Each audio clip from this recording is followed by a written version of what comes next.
Olá, eu sou Eli Matos, esse é o Tectônico, um espaço de debate e conversa para quem, assim como eu, acredita que o que realmente importa não costuma estar na superfície.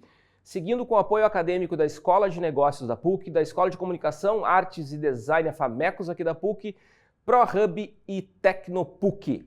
Hoje vamos falar de um tema que não é muito tangível, quem sabe, mas a gente precisa tentar identificar onde isso está, que é a economia criativa, que é uma área onde, por muito tempo já na economia, a gente trata dela como uma área que gera, sim, valor para as pessoas, que tem produtividade física associada, claro que sim, mas ela também gera um valor intangível, um valor de capital simbólico, um valor simbólico que é importante para a sociedade e para a economia girar também. Nesse contexto, você já pode imaginar que eu vou falar que a IA está se atravessando e está gerando uma série de valores simbólicos, entre aspas, valores intangíveis que, querendo ou não, acabam se misturando nesse contexto de economia criativa e, por consequência, acabam fazendo com que a nossa análise fique muito mais complexa e que a gente precisa, obviamente, reagir e tentar tratar dessa circunstância onde, no mercado onde eu tenho mais de 1.200.000 pessoas trabalhando, boa parte dessas pessoas num contexto de informalidade, e é um mercado que por si só já era complexo, imagina agora num contexto de inteligência artificial, onde jingles, imagens, cards, quadros são gerados de maneira quase que instantânea e sem necessariamente ter uma intervenção humana relevante. E para conversar comigo sobre isso, eu vou ler aqui para não esquecer. O cara é um monte de coisa, viu? É um pesquisador, ele fundou o primeiro programa de mestrado e doutorado em indústria criativa do Brasil, ele coordena o Cluster Game RS e também fundou a rede ibero-americana interdisciplinar de pesquisa em economia criativa e atualmente é o nosso coordenador aqui da FAMECOS, coordenador do programa de pós-graduação em comunicação, Cristiano Max Pereira Pinheiro. E aí, Cris? E aí, Eli, tudo bem? Tudo bem. Obrigado pelo convite para a gente conversar sobre economia criativa. É isso aí, cara. Obrigado por estar aqui com a gente. Cara, a primeira pergunta que eu tenho para ti, acho que ela vai meio que dar a tônica da nossa conversa toda, né? Que é a seguinte, num cenário de um setor onde eu tenho uma inovação tão grande, tão importante, relevante e impactante como a IA, que faz com que o custo de produção de uma série de coisas desse setor despenque, como é que eu me viro nesse setor? O que esse setor tem feito e como esse setor tem enxergado essa mudança? Tá bem, vou tentar ser breve, mas eu acho que a resposta é muito longa. Porque o que acontece assim, ela é muito complexa, tem diversas facetas, não só sobre a perspectiva da IA, mas sobre os setores. Então, normalmente a gente trata a economia criativa, né, como, eu não diria um grande setor, mas uma ideia de uma divisão diferente da clássica economia. Né, que, bom, o economista bem sabe mais do que eu, primário, secundário, terciário. A gente vai pegar essas divisões, olhar para os quinais e CBOs, e eu gosto de dizer até para os alunos do programa, que talvez das economias que eu ouço falar, economia do conhecimento, economia disso, daquilo, talvez a criativa ela não é só a adjetivação, porque ela traz algumas características técnicas que ela tenta se desdobrar nessas taxonomias para ser medidas. E aí o que acontece? Quando a gente tem esse fenômeno da IA, ele vai se atravessar diferente em cada um desses setores. Então eu tenho 10 ou 11 ou 12, dependendo das divisões que a gente vê setores, e eles vão trabalhar diferentes. Então uma coisa é eu pensar a IA nas criações funcionais, que são o quê? Moda, arquitetura, design, publicidade. E eu poderia, para além da publicidade, talvez pegar o jornalismo, que faz parte da comunicação ali, que está noutra divisão na economia criativa, mas é um primo, vamos dizer assim, né? Ainda assim, para esses 4 ou 5, eles vão ter impactos diferentes. Né? Então, a publicidade hoje, talvez, eu acredite que é das áreas dos setores criativos que mais está se valendo da IA. Né? E aí eu não diria que a publicidade como um todo, ou a publicidade de maneira institucional, corporativa, porque talvez Sinapro, que é o nosso sindicato aqui, os sindicatos nacionais, eles vão ter um outro discurso e uma outra tônica desse uso de IA. Mas pequenas agências, pessoas que não precisa ter diploma para ser publicitário, ou até confundindo um pouco com a produção de conteúdo jornalístico ou publicitário entrando no ramo dos youtubers, tu vai ter muita gente utilizando isso aí. Que entra na produção de conteúdo de maneira geral. De maneira geral, para acelerar os seus processos. Seja para roteiro, seja para alguma edição ou algum tipo de efeito visual, ou até para gerar uma imagem ou outra, para uma thumb ou para alguma coisa. A gente viu muito agora na transmissão da Copa, tu está vendo isso acontecer, das próprias emissoras, algumas, né, gerarem imagens de brincadeira, assim, já com a IA, né? Então, dependendo do setor, ele vai se valer mais ou menos e ele vai entrar melhor no seu processo. Tá?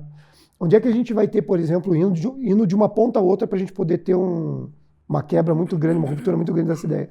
Bom, se eu estou nessa borda, né, que é a borda das criações funcionais, que é de quem presta serviço com essa habilidade para outros, a outra borda oposta, ou o centro da economia criativa, a gente está falando das artes.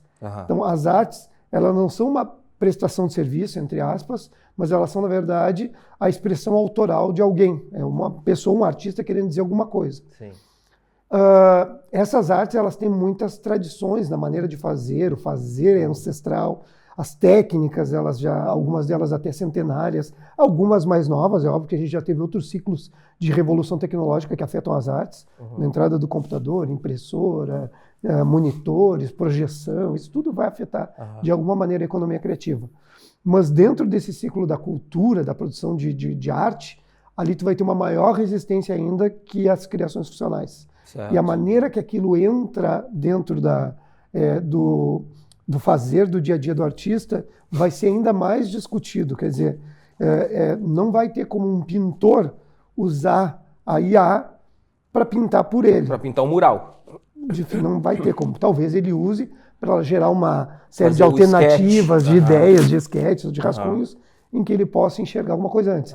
Eu tenho visto até, e me admira ver isso, da maneira como eu vi, vários autores de literatura falando como eles estão usando para jogar todo o seu conhecimento na IA e discutir com a IA caminhos para os seus personagens. Nossa. Tá? E isso me admira porque no cerne do artista ele não gosta disso, porque a criação é uma coisa muito pessoal, mas ele está usando esse discurso dizendo que não é ela está me dando opções. Dali eu pesco a opção que eu quero e eu melhoro. Mas já essa discussão já começa a aparecer. Mas o processo de criação muda, né? Muda totalmente, porque uma coisa é o processo criativo, ele está centrado no humano, né? As decisões serem dele, as analogias e as antagonias, o que ele quiser fazer com as significações da ideia serem dele, a tomada de decisão baseada seja no que for, né? Numa experiência de infância, numa passagem no trânsito, numa outra obra que ele viu, ser dele e justificar aquele caminho, ele começa a delegar para a máquina. Isso me admirou. E não foi um escritor. Eu já vi, acho que 2, quiçá 3, darem entrevista para jornal, para televisão, dizendo isso, que estão usando para... Né, um deles, inclusive, escritor de novela, de seriados, assim. Sim. Ele joga para ali e aí ele tenta se justificar dizendo assim, não, mas não é ela. Eu digo quem eu sou, eu digo como é que é a obra, eu digo o que eu estou pensando, e aí ela me dá umas opções. Tem todo aquele... faz muito sentido, né? Mas qual é o grande problema? Eu acho que assim, a gente está numa fase da IA, não só para a indústria criativa, como para todos os setores produtivos, que a gente está naquele ciclo de adoção, né? Já não é nem mais early adoption, não. Agora a gente está num ciclo de adoção e vendo o que vai acontecer, quais são as questões, o que a gente mais fala são das questões éticas, mas quando a gente está falando da indústria criativa e de um setor econômico, a gente está falando também do valor, né? Qual é o valor que se dá para uma produção que é feita... Deixa eu até me corrigir aqui rapidamente, na realidade é 1,2 milhões de pessoas trabalhando com carteira. Sim. São 7 ponto alguma coisa no total, porque é uma informalidade muito grande no setor, né? A gente está falando do artista de rua, que não tem MEI, necessariamente, né? Isso a gente vê nos dados agregados. Mas tu já vê isso, assim, uma coisa é eu incorporar a IA no meu processo. Né? Tipo, isso que a gente está falando, o escritor que, né, pede aquela dica, pede para a IA revisar o texto, corrigir português, sei lá. Outra coisa é eu que contratava o cara que ia fazer a minha thumb, para eu vou usar IA agora. Tipo, o Canva tem um botãozinho de IA lá que faz para mim muito mais fácil. E assim vários outros softwares de criação de imagem, né? Então eu estou começando a alijar as pessoas, alijar as pessoas do trabalho delas, né? Tu vê isso já? ou tu vê mais o processo de incorporação? Não, já está acontecendo das pessoas em agência de publicidade, em produção de conteúdo, medirem a contratação do seu colaborador, vai ser PJ ou CLT, não importa, mas a alocação de percentual de trabalho dele em função do quanto ele consegue produzir com a IA. Então ele já sabe, olha, eu preciso gerar, sei lá, 10 thumbs, 20 thumbs por dia, um cara com IA consegue fazer. Um cara sem IA não consegue fazer 20 thumbs por dia. Claro. É mais difícil. Então, o empreendedor, de alguma maneira, já está contratando e já está pensando nesse colaborador, nesse PJ, que nos setores criativos, para além, que nem tu disse, da informalidade, tem muita pejotização, né? Ele já está pensando nesse cara que consegue dominar a IA de maneira que ele use a IA e não pareça IA. Sim, Esse é o grande lance, né? Sim. Porque, eticamente, as pessoas ainda têm um certo ranço, uma certa resistência, uma certa resistência com a IA, a despeito que uma última pesquisa que eu vi sobre tendências em negócios e criatividade, feita pela JW Thompson, assim, então uma pesquisa mundial, 30% só estavam se importando se o conteúdo era com IA. Mas aí tu vai dizer, não, os outros 70% não se importam? Não, tem uma fatia de 30% que não se importa, 30% que se importa, né? E 40% ali no meio que não ligam. Não presta atenção. Essas não ligam. Mas só tem hoje, segundo essa pesquisa deles, 30% que está começando, que se importa ainda se é IA ou não é. Então, me parece que aquela discussão ética está começando a esvanecer. Exatamente. Que era uma coisa que acontecia, por exemplo, se a gente for falar do ilustrador, o cara que faz uma capa do livro, não uma thumb, por exemplo. Sim. Tem até uma pesquisa aqui no programa sobre capas de livro e tudo acontecendo. Foi uma questão também discutida e muito válida ali nos anos 90, no início dos anos 90, quando entra Photoshop, Illustrator, scanners, e aí os ilustradores dizem, não, mas a gente faz à mão, isso não pode mais. Quando veio as mesas digitalizadoras, Wacom, que hoje todo ilustrador faz no iPad direto. Sim. Sempre que entrou cada uma dessas tecnologias, se teve a discussão uma discussão purista, se é arte ou não é ainda, se o ilustrador está, se vai diminuir o número de pessoas, se o valor, essas coisas assim. Mas, claro, agora a gente entrou numa tecnologia que ela é muito massifica. E ela é muito mais transformadora, né?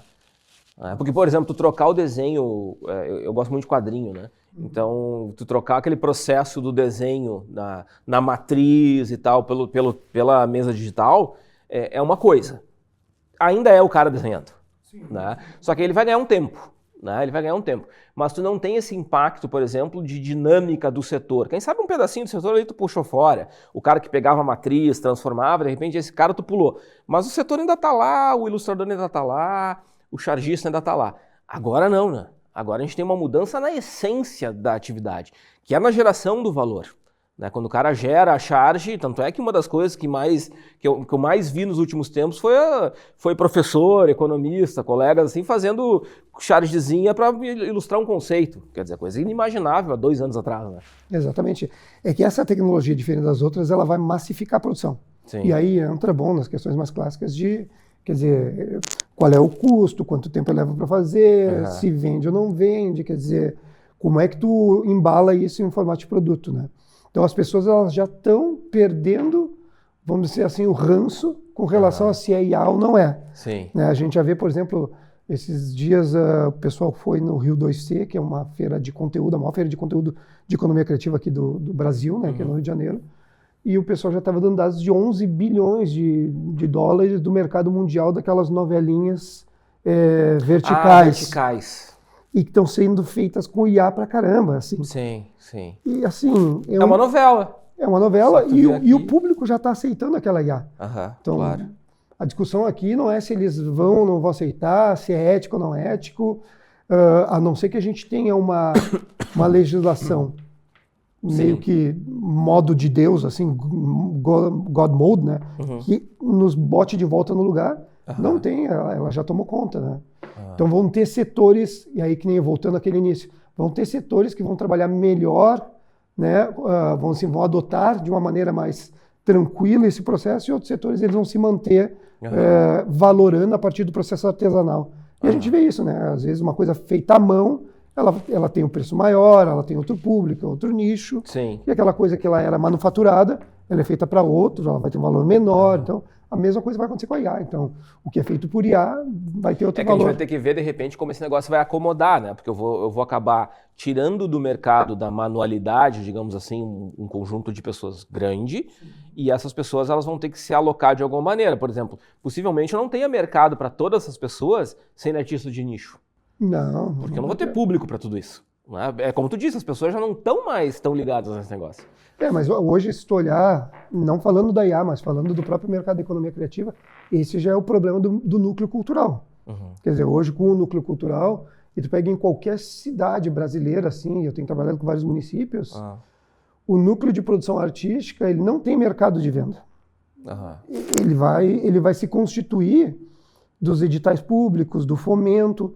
Se isso não existe, acaba em várias cidades, em vários locais. Esse cara não tem mercado para tocar, por exemplo, músico. Não, assim, talvez a música ainda permaneça. Ainda seja uma das áreas que tu tem. Eu até brinco com os meus alunos, enquanto a gente fala de alguns setores criativos, sobre consumo, né? Porque quando a gente está falando se tem mercado ou não, é porque tem consumo, tem que ter consumo. Claro. E aí eu brinco com eles, cara, no último mês, quando é que tu foi ver uma peça de teatro brasileira? Quando é que tu foi ver um filme brasileiro no cinema? Quando é que tu olhou no streaming? Tu não paga. E vai indo, quase ninguém vê.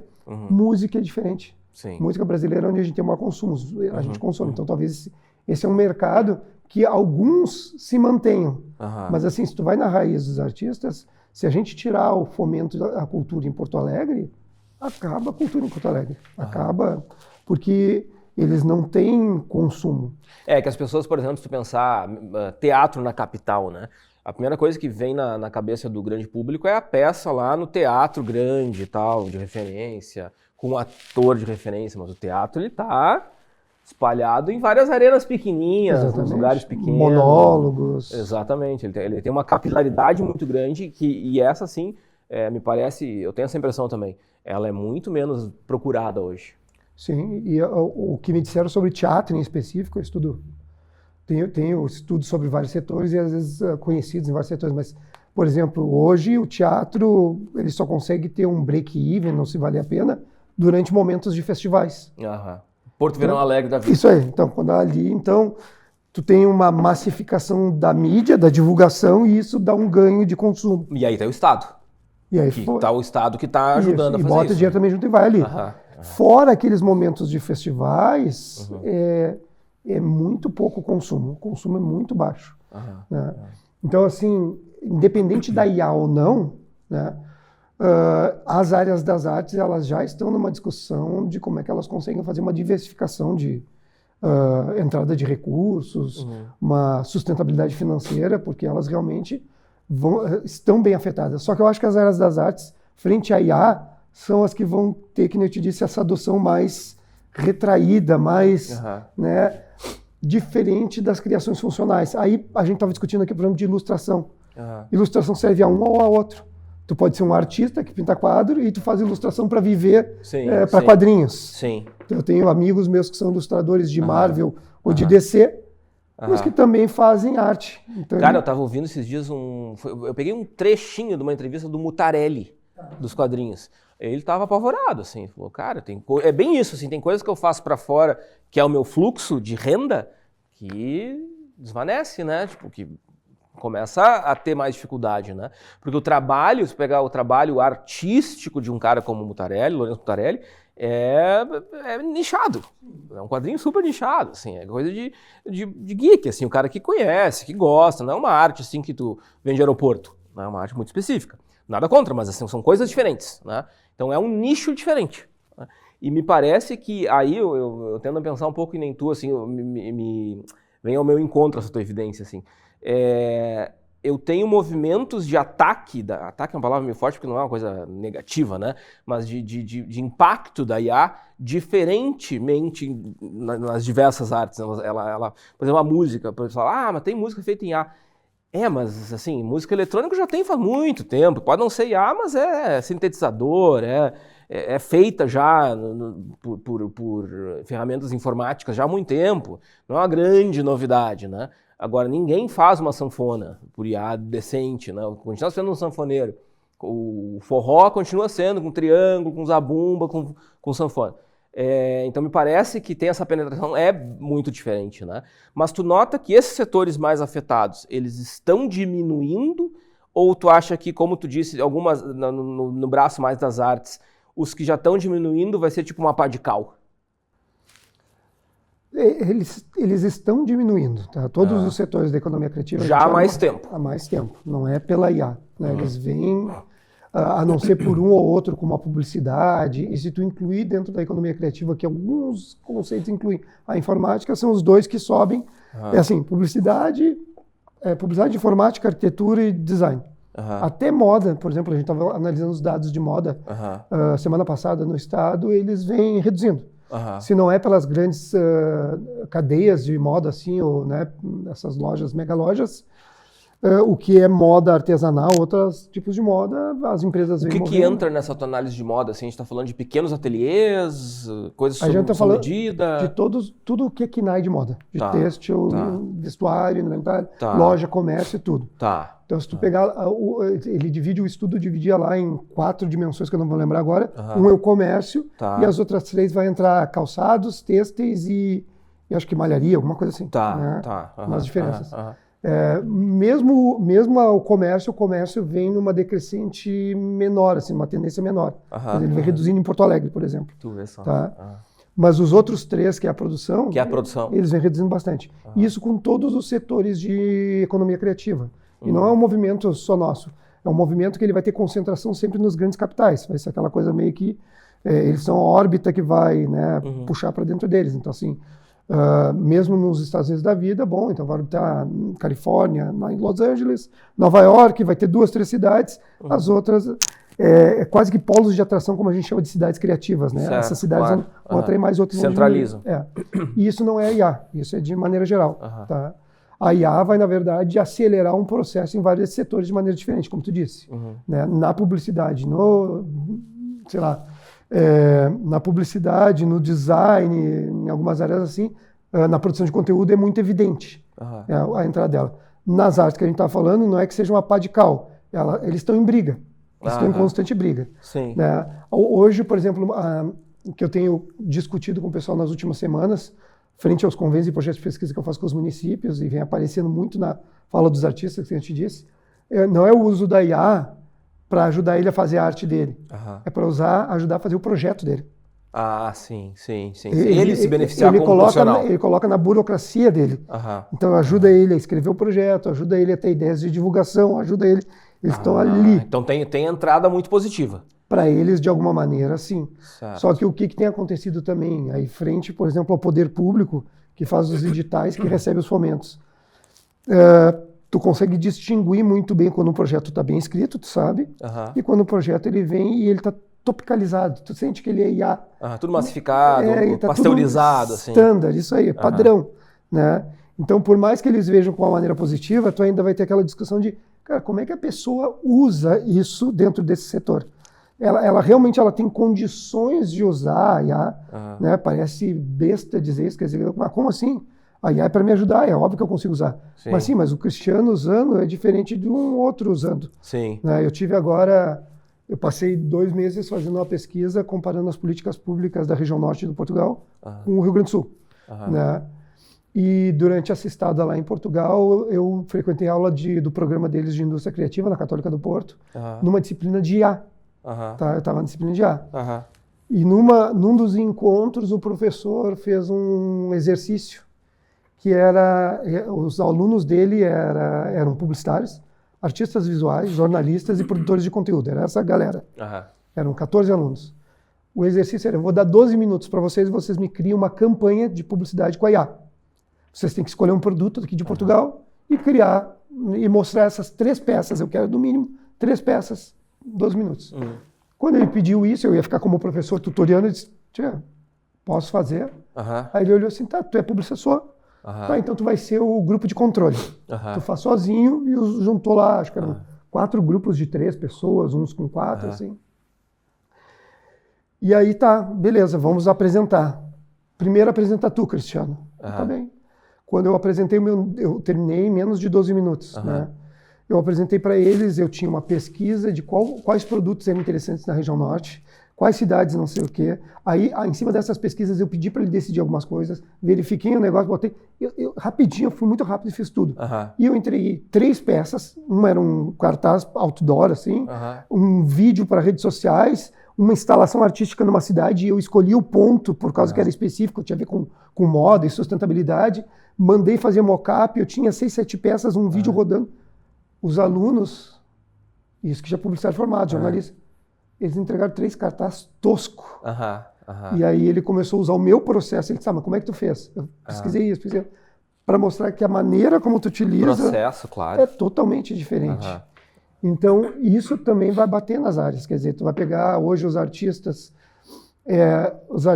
vão usar a IA, cara, qual deles tem realmente essa familiaridade, essa condição de saber todos os detalhes? Eles sofrem para escrever um projeto. Tu acha que a IA vai escrever melhor o projeto para eles? Não. Não, porque eles vão estar comandando. Então, ela vai escrever um projeto pasteurizado, que a gente disse. Então, a mesma coisa vai acontecer também se eles botarem dentro da produção artística deles. Quer dizer, eles vão pedir ideias, vão pedir coisas. Então, a IA, eu vejo a IA não como um substituto do produto final, mas como um enhancement, né? Um melhorador do processo. É meio utópico da minha cabeça, mas eu acho que é aí que a coisa vai se assentar dentro do processo, tu entende? E tu acha que nesse processo que está acontecendo, que tu tem percebido nas tuas pesquisas, tu tem notado um aumento ou uma diminuição, quem sabe, na informalidade ou não? A formalização, ela segue um padrão diferente? Não, a formalização segue um padrão diferente. Ela vai ser por setor, né? Então, assim, a tendência é que as criações, quanto mais na borda, mais formalizado tu é. Então, se tu pegar arquitetura, moda, design e publicidade, mais formalizado. Aí tu vai descendo da borda para o núcleo, tu vai ter lá jornalismo, vai ter games formalizados. Quando tu começa a chegar no núcleo da cultura, tu começa com a informalização, a informalidade. Né? Então, eu me lembro de estudos, assim, a gente não fez essas medições, mas acho que até comentava contigo da maneira de fazer essas médias de percentuais de informalização, né? Mas a URGS tinha alguns estudos em que eles chegavam a setores, o Itaú Cultural também tem, setores que têm 80% de informalidade, para ter uma ideia. Claro. É gigante, assim, a gente está falando música, que nem a gente falou antes. Né? Está falando de literatura, teatro, sempre quanto mais no núcleo das artes, mais informalidade. Quanto mais na borda, mais formalização. Mas hoje a gente troca a formalização de CLT por PJ, que também faz com que a gente não consiga captar a realidade quando a gente está nas pesquisas, né? Porque daí em tese, tecnicamente, a gente está falando de alguém que é formal, porque afinal de contas o cara tem um CNPJ e supostamente paga mensalmente lá a taxinha lá para ser protegido pelo INSS e tal. Mas é diferente, né? Mas tu tem uma dinâmica, tu quer ver? Eu estudo games e audiovisual. 2 dinâmicas bem diferentes, primos, mas bem diferentes. Então, enquanto nos games tu tem um projeto em que tu gera faturamento, bota na loja e vende, e a tendência da empresa de games é sempre ter um núcleo com CLTs em volta, por mais que depois ela contrate ou PJ ou outra empresa, ela vai fazer outsourcing, então é um outro CNPJ com outros CLTs. O audiovisual é sempre uma produtora com um monte de empresa. Todos eles são empresas em volta. E outra... Os artistas, inclusive? Inclusive os artistas, muitas vezes. Vai dependendo da produção. Depende do KINAI que eles precisam ou do quanto eles operam, porque aí tem a margem também. Passou de 80 mil, vai virar microempresa, aí eles vão... Então, esses dias eu estava falando com alguém me dizendo, não, para ser assistente de criação, alguma coisa de direção, criação ali, precisa CME por causa de um KINAI específico. Microempresa já tem que começar. Certo. Mas normalmente é o quê? É uma empresa com um monte de empresa conectada e MEI conectada. Fora que o produto do audiovisual, dificilmente ele visa faturamento.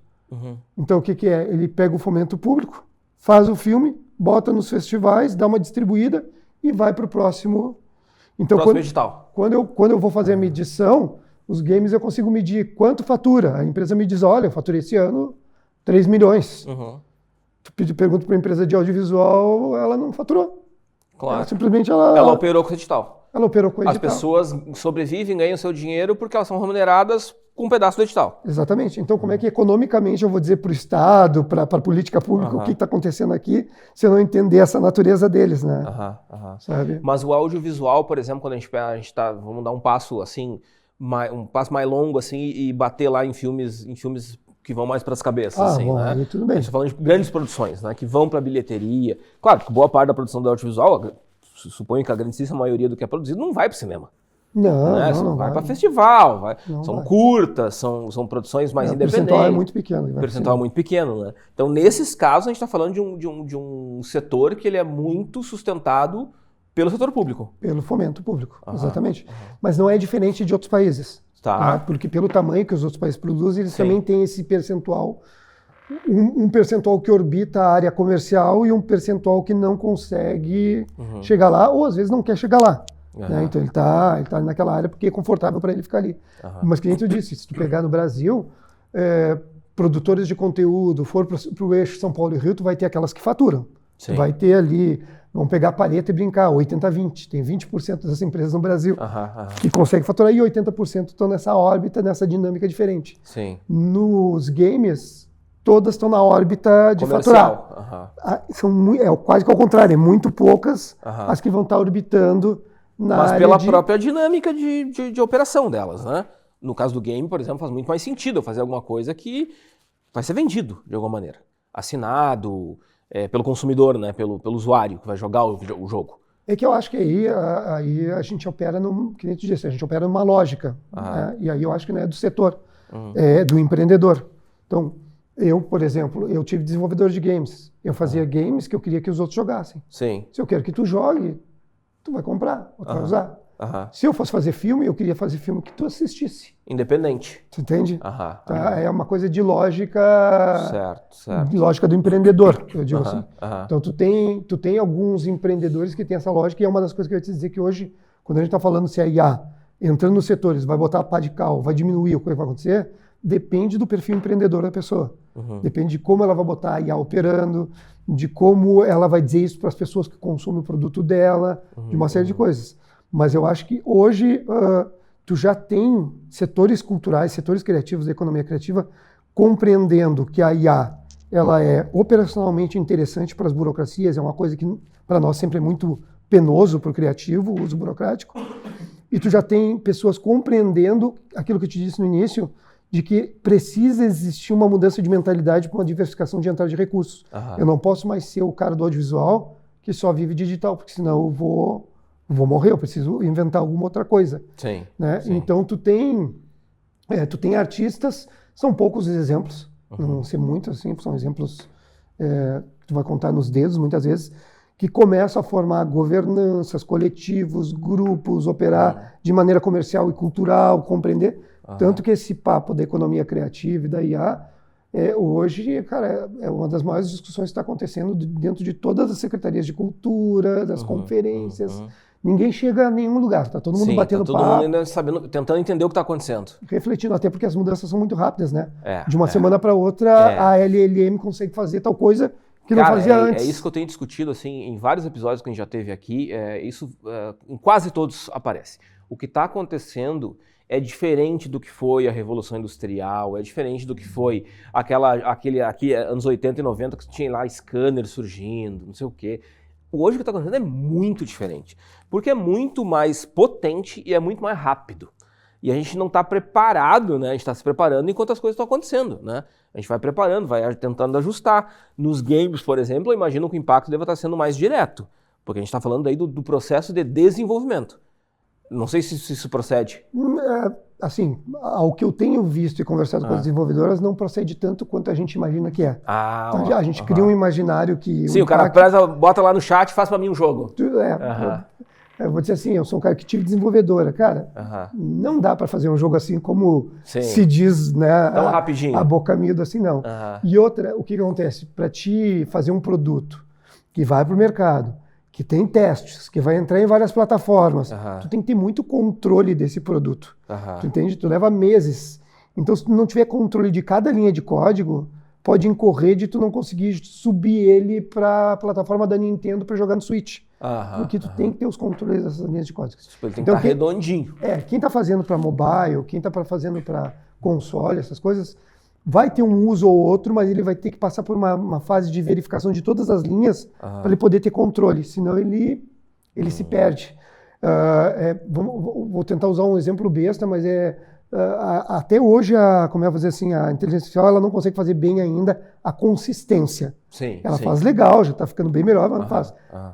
Tu imagina para um código, o cara está lá no final do produto para subir para Nintendo, dizer, não, aqui está dando um problema, faz isso para mim, aí não existe isso, os games não fazem isso. Vai ter que voltar tudo. Então assim, se tem vários experimentos, o cara fez as artes, o que aconteceu esses tempos, acho que uns 2 anos atrás, 1 ano e meio, uma dessas gigantes assim inventou de fazer as recompensas, que eram umas artezinhas, né, uns JPEGs, e falou, tu conseguiu tal coisa, aí tu ganha uma recompensa lá na Steam para ficar negócio com o IA. Bom, as comunidades já vieram abaixo quando souberam que era com IA, a coisa assim, então, né, então o pessoal usa para acelerar reagindo mal. Reagindo muito mal. Não, ninguém queria. Então o pessoal de games usa, mas com muita moderação e muito menos do que o pessoal imagina que eles usem. Eles são bem comedidos nesse sentido. Sim, sim. O que os games sempre utilizaram foi inteligência artificial, não generativa, porque eram para os personagens, para os NPCs. Então, sim.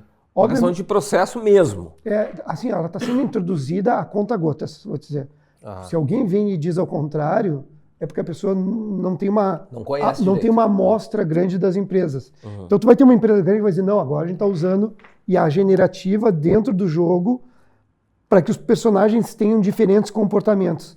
Então, ela tá, como é que eu vou dizer? Ela está enclausurando aquela LLM num lugarzinho, testando, fazendo, entende? Ela não está assim... Para uma feature específica... Ela não está fazendo jogo em IA, não tem como fazer isso dessa maneira, é meio ilusório, assim. Sim, tu vê que coisa, né? Porque é bem isso que tu falou, assim, eu como leigo do setor, assim, pensava, poxa, deve ter facilitado horrores. O cara deve estar fazendo com muito mais velocidade o jogo... Sei lá, só que claro, né, por exemplo, eu pego agora enquanto tu falava, eu tô pensando aqui, né, no tamanho que é o processo de produção de um jogo que a gente joga hoje num Xbox da vida, né, no PlayStation. Ela está sendo usada a conta-gotas, tá? Sim. E assim, ó, eu tenho amigos que têm desenvolvedora mobile, tá, beleza, são uns sprites, umas artezinhas menores, né, então o cara fez o personagem, joga para IA para ela reproduzir algumas coisas. Cara, se eu conseguir acertar que ela reproduziu, legal. Mas se ela não reproduzir e eu ficar tentando 2, 3 vezes, eu estou perdendo tempo. Era melhor eu já ter feito. Então, é isso que eles estão medindo esses usos. Então, assim, para uma reprodução de arte, quer dizer, eu fiz o original e agora pedi para fazer variações. Beleza, aí dá para usar. Aí eu ganho uma velocidade, eventualmente. Isso. Um código ou outro, tô tendo um problema, eu joguei para ela resolver, mas eu vi como ela resolveu, copiei e colei ali e eu tenho que ter super controle daquilo. Porque outra hora pode dar um erro no programa e eu tenho que saber que erro é esse. Né? Sim, sim. Sabe? Cris, já nos encaminhando aqui, estou olhando para o nosso cronômetro aqui, nos encaminhando para o final, a gente falou de várias coisas aqui que tem a ver com o fato de que a economia criativa ela tem absorvido IA de várias maneiras, a depender do setor.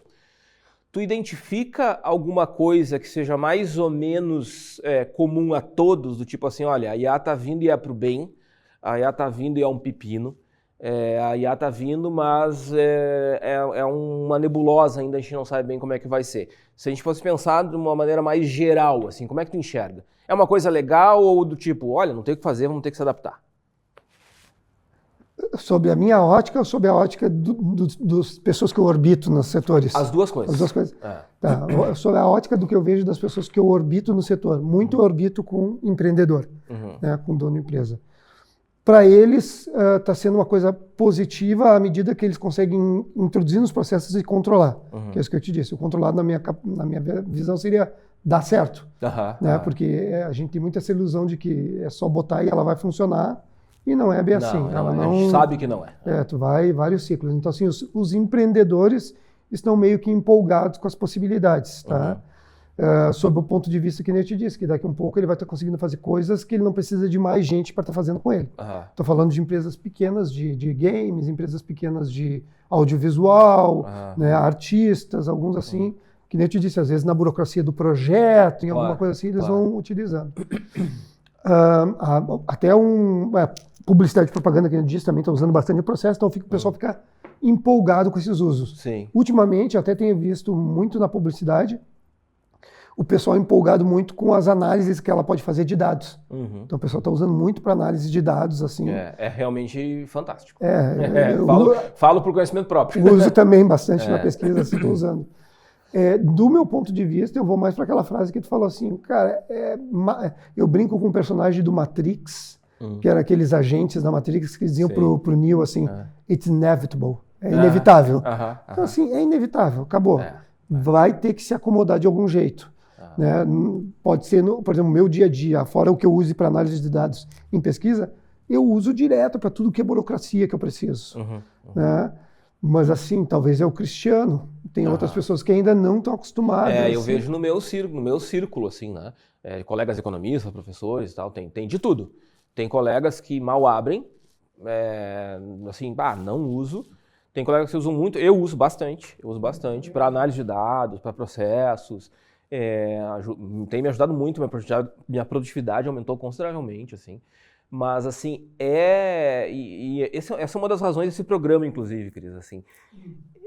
Tem muita coisa aberta, cara. Tem muita resposta que a gente não está sabendo dar. Quando a gente fala de mercado de trabalho, que é uma coisa que me motiva muito nesse contexto de IA, assim, tem muita previsão catastrófica por aí, que não tem nem sustentação em dados, ao mesmo tempo tem coisas que são sustentadas e que são um pouco assustadoras mesmo, que a gente não sabe bem como lidar. Então, de fato, eu concordo contigo, é inexorável e ao mesmo tempo a gente está aprendendo a lidar, né? O que eu acho perigoso na IA, e não na IA, eu acho que é nas pessoas, né? E aí, uma frase tua agora me saltou isso, assim, o que eu penso às vezes da IA. Nós somos, como é que eu vou dizer, usuários de IA. É isso. Claro. E estou falando de uma maneira geral no Brasil, por mais que a gente tenha grandes instituições como a PUC, como outras pesquisando IA, essas tecnologias e os kernels, os corações delas estão sendo feitos em outros locais com coisas muito mais avançadas. A gente pega e utiliza, reusa, aproveita, fala coisa, aquilo que o brasileiro sabe fazer bem, né, que é o seu jeitinho.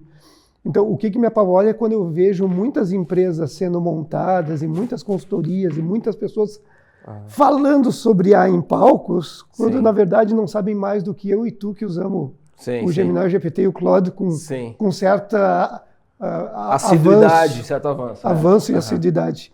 Né? Então, isso me apavora num mercado de IA, porque isso faz com que as pessoas tenham uma ideia da IA... Que é errada, né? Totalmente... Ou que é deslumbrada, ou do outro lado, assim, apocalíptica, né?